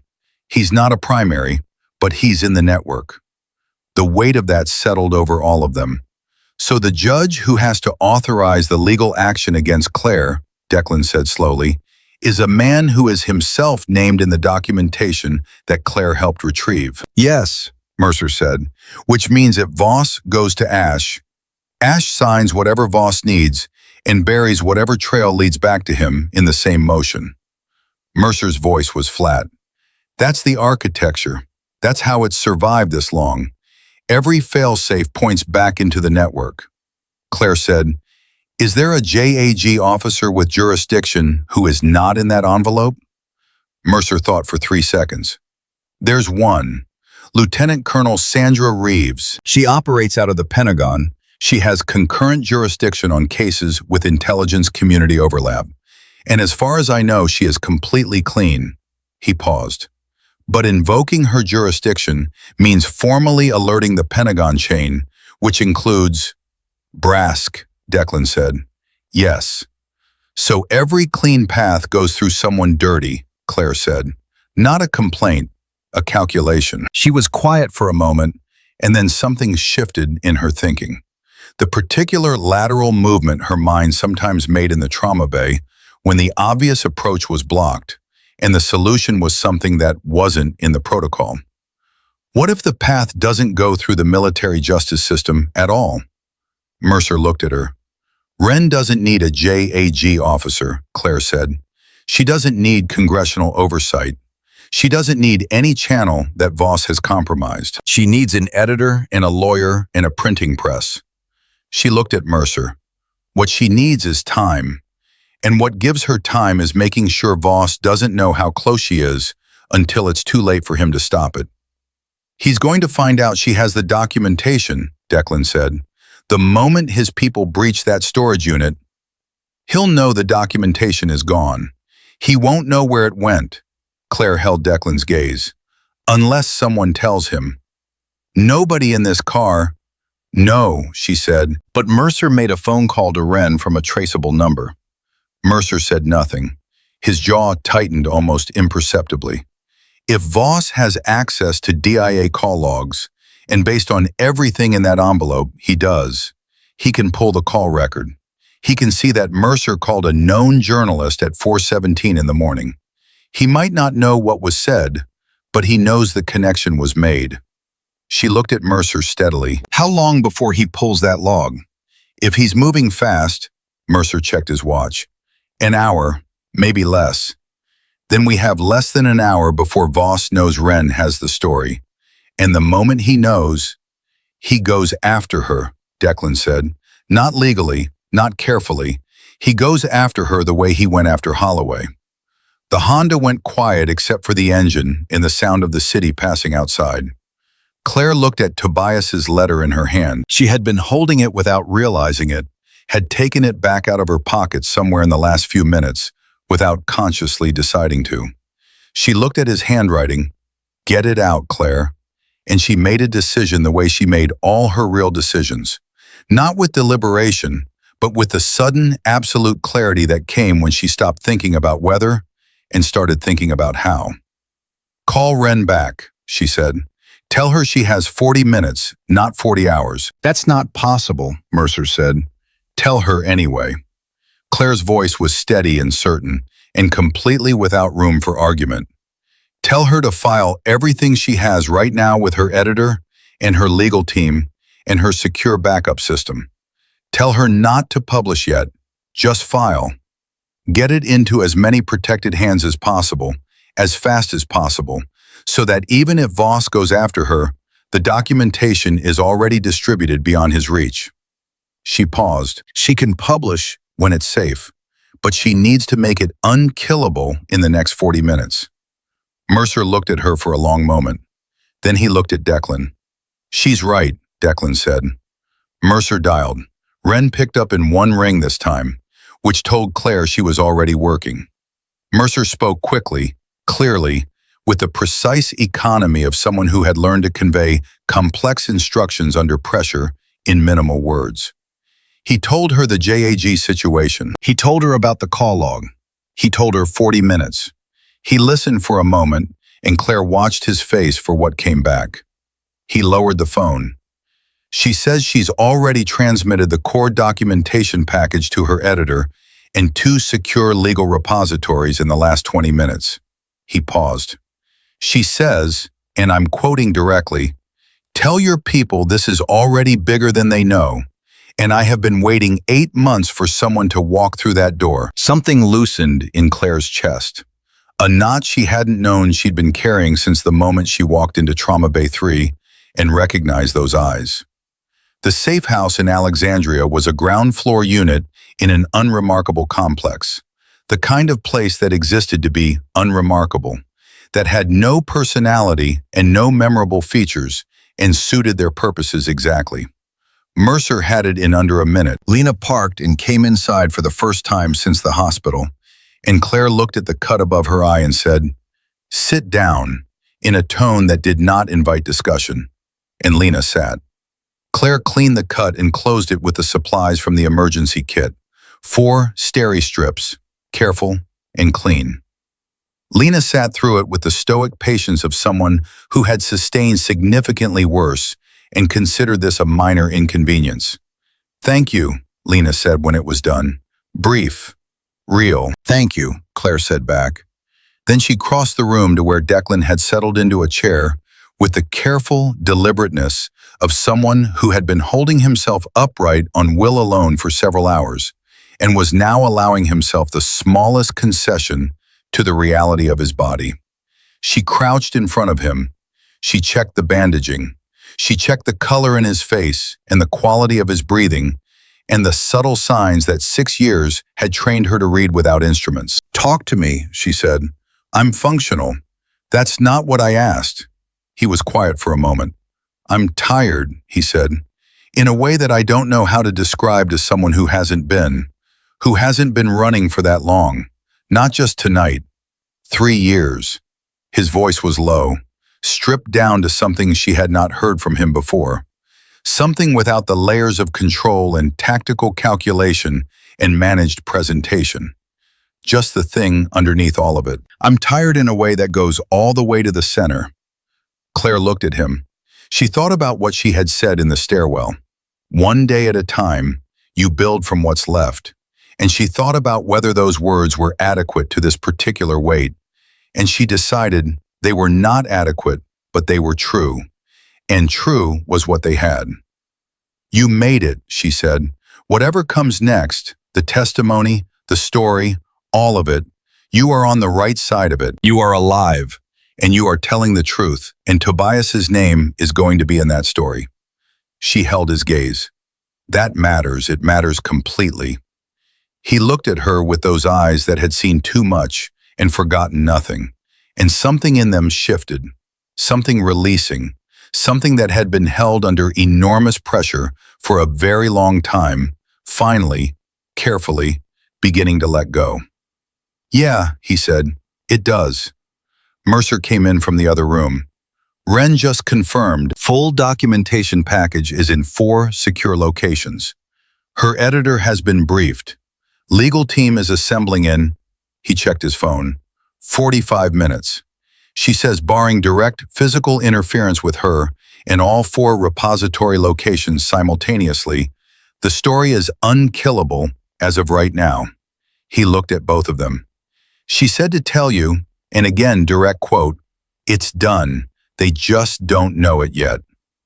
Claire sat back on her heels and let that land. 4 a.m. in a safe house in Alexandria, with a dead man who was alive, and a letter from her brother in her pocket, and the truth moving through secure servers toward morning. And it was done. Not finished, not resolved, not cleaned up and wrapped, inconsequence-free, but done, in the way that a tide turning is done. You can't unturn it. Declan's hand came out and rested on top of hers where it lay on her knee. She turned her hand over and let her fingers close around his. The room was quiet.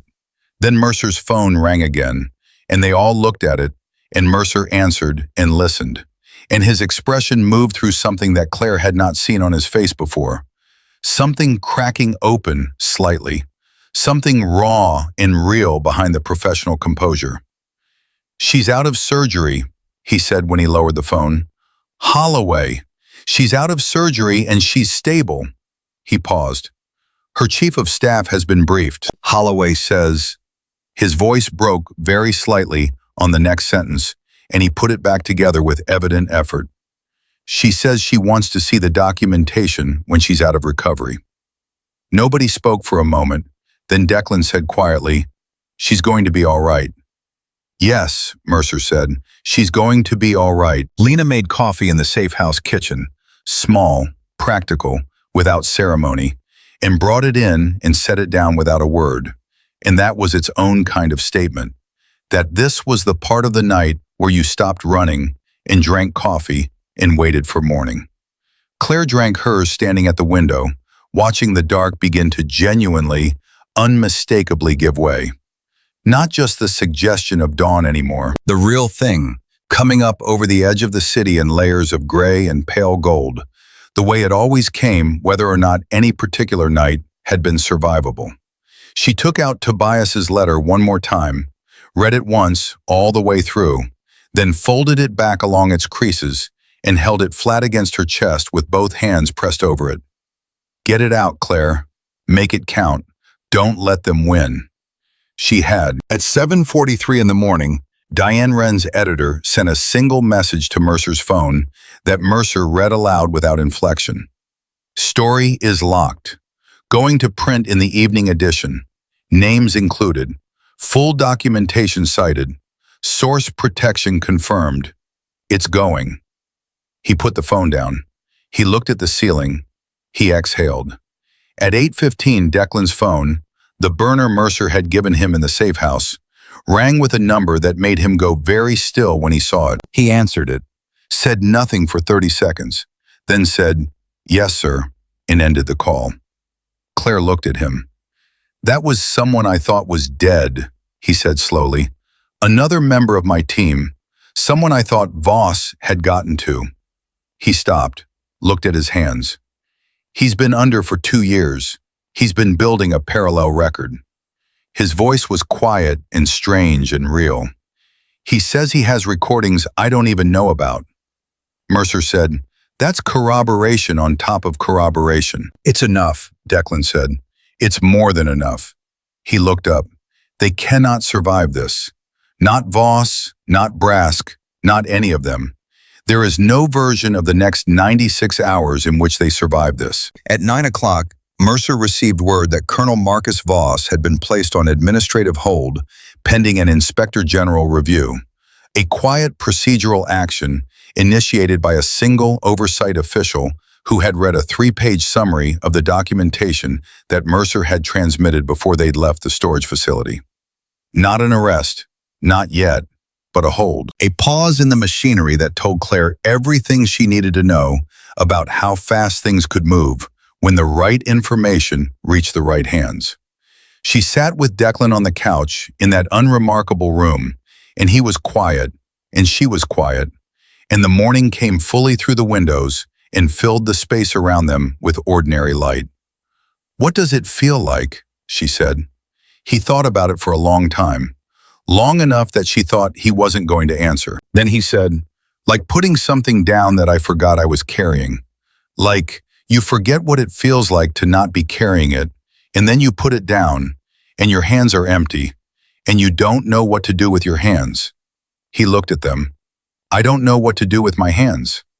"You learn," Claire said. "You learn what normal feels like, and it feels strange for a while, and then it feels like yours." She looked at him. "One day at a time." He looked back at her. "One day at a time," he said. Outside, the city was fully awake now, moving through its morning with no knowledge of what had moved through the night inside it.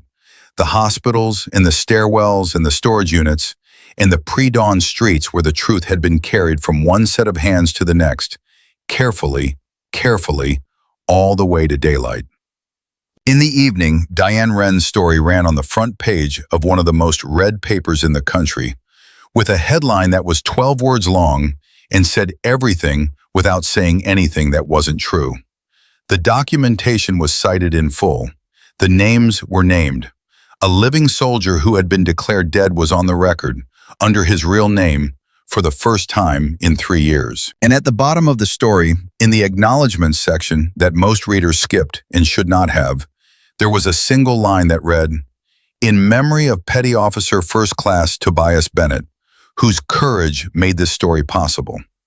Claire read it at the kitchen table in the safe house, with a cup of coffee and her brother's letter open beside her.